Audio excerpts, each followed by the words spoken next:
How's it going, guys? My name is Krishna, but in this video, I'm gonna go over and cover the exact process on hiring a media buyer in 2023, right? So whether it is that you're just starting out or you're just a beginner, or if you have a couple clients and you're bringing on an upgraded, a better media buyer as well, this process applies to both situations, okay? So without any further ado, let's get started. Now, there are certain steps. Now, what you need to understand is before you hire for any post, not just a media buyer, right? Is it works very similar to how you acquire clients as well. It starts with the pool of leads and then you skim it down to the best clients who want to work with you, right? So you want to get more info, you want to get attraction, you want to get a lot of people hooked onto like your email or your cold email, right? Similar to similar to how this functions on the client acquisition end. Even with the media buyer, we need to acquire the attention of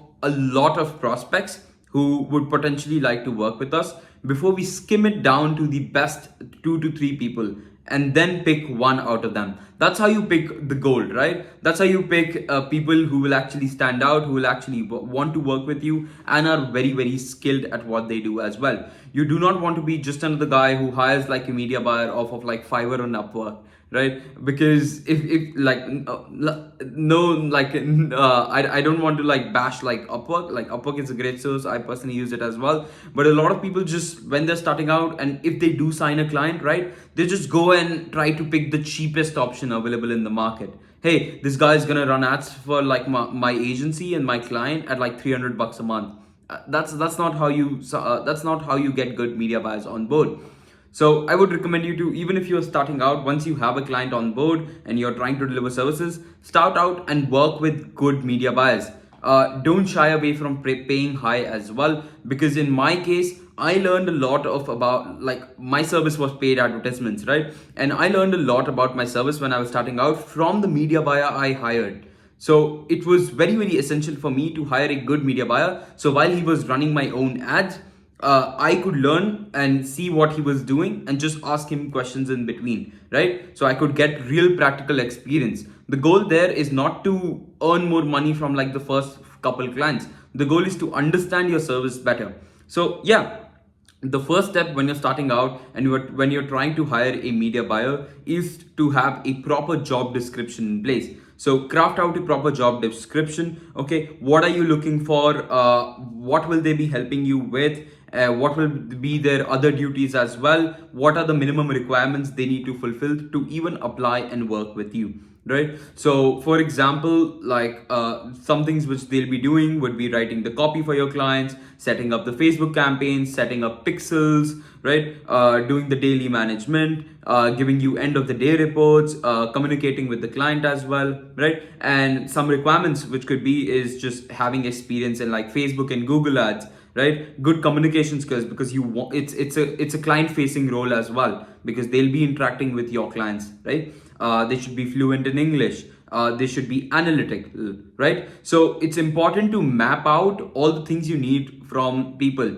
Now, don't shy away from like mentioning things which are like a deal, which are like non-negotiables, right? If you're just going to be just another guy who runs an agency and say, hey, I run this e-commerce agency and I need a media buyer to do this. I run an agency for real estate and I'm going to pay per client basis. No, if you're going to keep it very simple, you're going to attract a lot of talent, which is not that great as well. So you want to ensure you just pre-qualify everyone who's before they even apply, they know what you're looking for. So you're only going to get the applications where they know what you're looking for and they deem themselves to be good enough and to be upheld to the standards you're setting as well, right? So write that job description and then post the job description. So this can be in Facebook groups. There's a bunch of Facebook groups around just paid advertisements, what do you say, like PPC marketing, right? Google ads, Facebook ads, TikTok ads, etc. So write it there. You can use Upwork, you can use Reddit, okay, to post your descriptions as well. I know a lot of people who have found like good quality media buyers from just Reddit itself. Okay, you can post it on job websites such as like Indeed as well. And I'm not sure if Fiverr is a very good source, but you can still go ahead and try out these freelancing websites as well. So once you have posted there, you'll suddenly have a lot of traffic coming in who are applying. Okay, so your goal there is to just go through and clean up. So if you're getting like 100 to 200 applicants from each and every source, so like Facebook, Upwork, Indeed, right, or Reddit. So your goal there is to just clean up the traffic, see where like just completely reject the like the people who are just complete bad fits, just reject them, take them off the list. Okay, people who can't communicate well, who do not their proposal, if someone is sending you a proposal, their proposal is just not to the like up to the mark, then you just reject them. So you clean that group up. So if it's like a group of like 200 people, you at least want to bring it down to like 100, 120, etc. Okay, then from the 100 to 120 people who look like they could be potentially a good fit, guys, keep in mind, we do not know if they're a good fit yet, right? So you want to ensure like you don't hurry up the process and you follow the qualification standards properly. So once you have that batch, the remaining batch left after cleaning up, that's when you send them like a questionnaire of the things and questions which you want to ask them. Now, before you get started with the questionnaire and even with like the job post, one thing which I would like to tell you is the 3 qualities and characteristics which a good media buyer always has, right? So even if you're interviewing someone, or if you're reviewing the proposal, or if they're asking your if they're answering their questionnaire as well, the way you judge someone or good media buyers, these are the traits which I've personally seen from hiring for my own agency. I've hired a bunch of media buyers at this point, right? I've had some bad fits as well, and I've learned from them. And the media buyers I currently have, the performance marketers in my current team, are just absolute legends at what they do. Okay, so the 3 characteristics which you need to look for is: number 1, they need to be very, very analytical. Okay, number 2, they should love tracking. They like to like track where's this going from, what's happening here. They understand like structures, right? And number 3 would be attention to detail. You want them to love like numbers. If someone cannot handle numbers, they are just frankly like they're not suited for the role of media buyer, because there's just so many numbers and analytics which you need to look at as well. So these are 3 details which you should be knowing where before you start to like wetting down like a media buyer. Okay, so once you have written up and you have cleaned up the post as well, that's where you ask the questions in like the questionnaire. So you start off with like the basic questions: hey, what's your name, email, phone number, how did you hear about us? So if you're sending like a common questionnaire, they can just write I found you from Reddit, or I found you from Facebook group, or I found you from Indeed, right? Then what country do they reside in? Because this is an important question, because it's a good chance people from like extremely third world countries might not have the proper communication skills. I don't like to judge too early, but this is what I've seen from like my past hirings as well. So they might not be potentially the right fit. Okay, and like what are they looking for, okay, in their job role as well. So you start from like the simple questions and take it down to like the deep questions as well. So some questions which you need to ask and some headings which you need to focus on is to ensure that they are not entrepreneurial. You do not want your media buyer to be entrepreneurial or have another agency at the back as well, right? If your team member is running in another agency with their own clients, that's not a team member. That's just like a contractor for you, and that's not how we want to function. If you want to build a real good and a proper agency, you need to have team members who are not entrepreneurial but want to be a part of a team. Okay, so they should not be like you, in case that's what you like. Don't do that. Okay, so like you can ask them question: hey, like why didn't you build your own company? Okay, or like why do you like to work as like a team and not just alone? Okay, and what are you looking out from like a team? Okay, so these are some questions which you can ask to ensure if they are entrepreneurial or not. We also want to ensure if they ensure that they do not have a wild social life.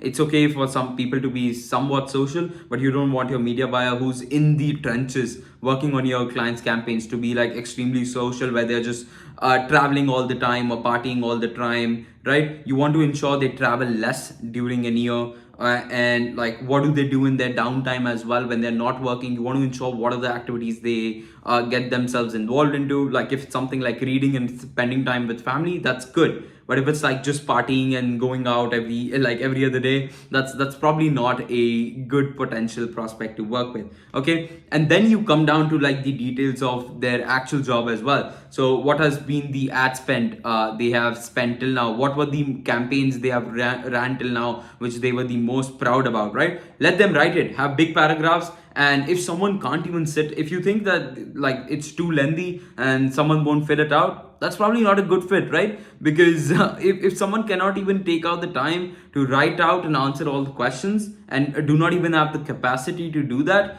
they are attention deficit, and that's not the ideal job role. That's not ideal for the job role we are looking for here, right? Because they won't be able to pay attention to the work you're giving them as well in future. So ensure like, hey, like what was the campaign you were most proud about? What has been like a big problem which you solved? How did you go about it? What are some things which you have learned from like the mistakes of being in the trenches of the industry for a while, running ads for other clients, right? And that's how you ask these questions, and then you vet them down. So you get all these answers, then you again reject and clean up. So reject all the bad fits, and then you be left with like an even smaller crowd. So I would go down and say like bring it down to like 10 to 15 at max. Okay, so out of like a batch of 100, it should be 10 to 15 remaining. That's when you bring them on like a interview. Okay, so like a 10-minute Zoom call and an interview with like the remaining finalists or semi-finalists, right? And then you ask them about the hard questions like, hey, like what are you looking in terms of like the money and the payment? What are your priorities? And like what are some of the case studies? Can you show them live to me? Yeah, we also want to see if they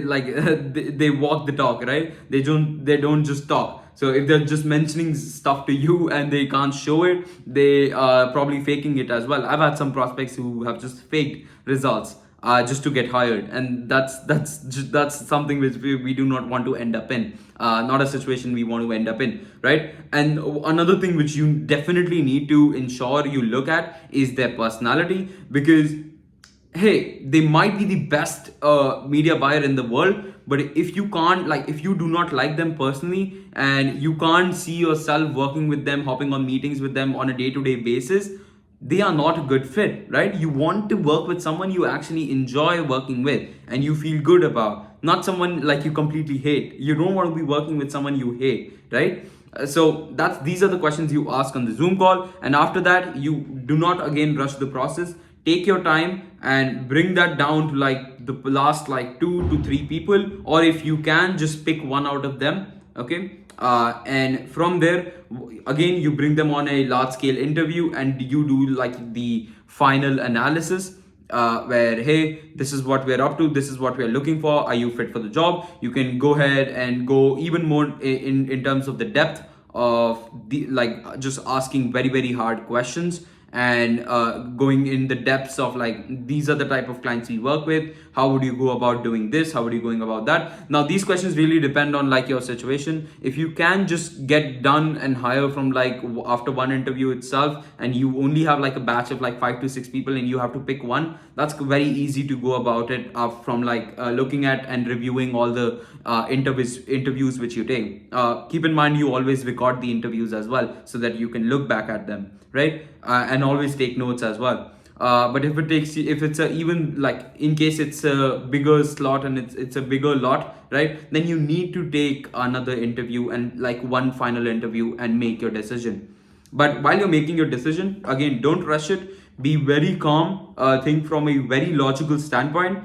Does this guy make sense or this guy make sense? I've had situations like these where like there's 2 guys and they both seem so perfect, but it's always that one small thing which makes the other guy stand out over like the first one, right? So go ahead, sit down, think over it, sleep over it before you give any decisions and before you make any decisions. But once you have made the decision, that's when you have your A player at your hand now, and that's where you onboard them. So either if you're just starting out, it'll be you onboarding them, or it can be like your CEO or your operations manager who'll onboard them as well, where now you make them like an offer. Hey, this is what I'm going to pay to you. Okay, these are all the services and deliverables you will be able, like you are required to do and provide to us. then you sign like an agreement with them as well, so that like they don't compete and they do not like reach out to your own clients as well. So like a non-compete essentially, and like a non-disclosure as well, so an NDA, so that they can't go out and say, hey, we work with